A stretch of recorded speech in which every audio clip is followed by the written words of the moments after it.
The sharp sound of the slap cut through the cabin's soft gold glow, a stark contrast to the clinking of glasses and the gentle hum of the engines.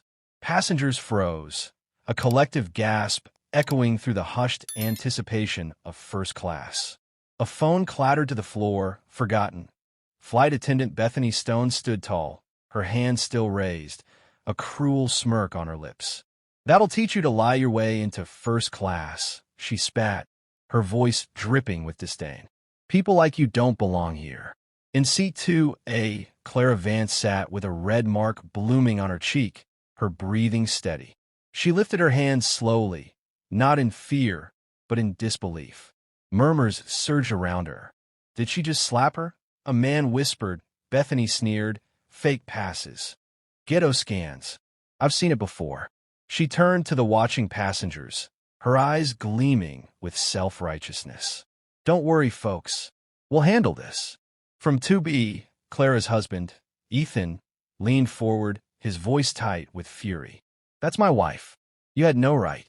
"Sit down," Bethany barked, snapping her fingers at him like a servant, "or you'll both be escorted off in cuffs." Phones tilted upward, their record buttons glowing red. The humiliation spread mid-air, live-streamed to thousands before the aircraft even left the ground. Clara's gaze swept the cabin, taking in the dozens of eyes staring back, some wide with sympathy, others narrowed with prejudice. She inhaled deeply, steadying her pulse. Bethany crossed her arms. "Security will meet you in Seattle. Enjoy your last 3 minutes." The captain's voice crackled over the intercom. "Cabin crew, prepare for takeoff." But Bethany wasn't done.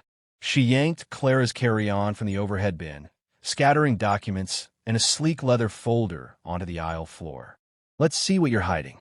Papers skidded under seats. A white-haired man in 1C bent to pick one up and froze. His jaw dropped. He read it twice before whispering, "Oh my God." Bethany snatched the folder, flipping it open. Her smirk faltered. Embossed in platinum lettering was an executive ID. Clara Vance, Chief Executive Officer, Atlas Airways. The cabin erupted. Gasps turned to shouts. Phones zoomed in. Hashtags formed in real time. Hashtag SEOSalt, hashtag Atlas Meltdown. This is fake. Bethany's voice cracked. It has to be. Clara stood, her presence commanding even in the narrow aisle. Her cheek still burned, but her voice was sharp as a blade. "Passengers," she said, her tone carrying over the engine's hum. "You've just witnessed a violation of federal aviation law, company policy, and human dignity." She held up her ID for all to see. "My name is Clara Vance. I'm the CEO of Atlas Airways. Every employee, every policy, every aircraft in this fleet answers to me." Bethany staggered back, her face pale. "I didn't know," Clara said, her eyes locked on Bethany, "is exactly the problem." The man in 1C, still clutching the document, turned his phone for the livestream audience. "She's telling the truth. It's real.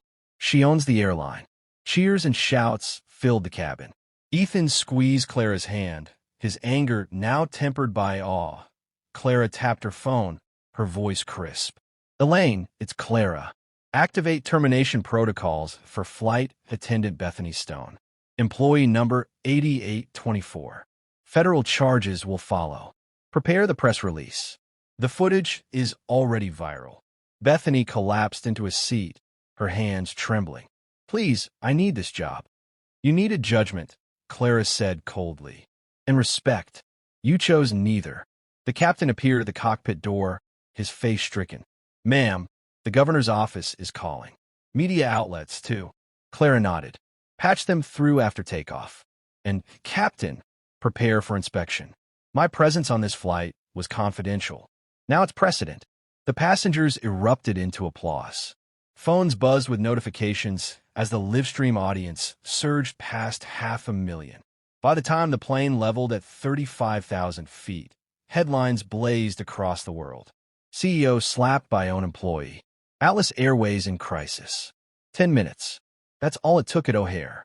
The landing was chaos. Federal marshals boarded before passengers could stand. Bethany was handcuffed, her tear-streaked face caught in dozens of lenses. "I didn't know," she kept repeating. "You knew enough to hate," one passenger muttered. Clara exited last, flanked by federal officials and camera crews. Her voice carried over the sea of microphones. "This isn't just about one slap," she declared. "It's about bias, about arrogance, about the systems that let disrespect fly unchecked." That ends today. Within hours, Atlas stock plummeted by 42%. Investors demanded reform. Competitors circled like sharks. But Clara seized the narrative. She announced sweeping changes, undercover executive flights, bias-free accountability apps, real-time passenger protection policies. She pledged $200 million to industry-wide diversity and training initiatives. Bethany Stone's name became synonymous with arrogance. Her mugshot trended worldwide. She faced federal assault charges and civil suits from Clara herself. Atlas Airways, once humiliated, became the case study in transformation. What began as a slap became a storm, and the woman they thought they could break rebuilt the skies in her own image. Investors who once doubted her now begged for meetings. Passenger unions hailed her reforms as historic, and regulators across the country adopted Atlas's new accountability model as federal standard. At the next shareholder summit, Clara stood tall on stage. "Respect isn't negotiable," she declared. "Not 35,000 feet, not anywhere." The ovation thundered like engines taking flight.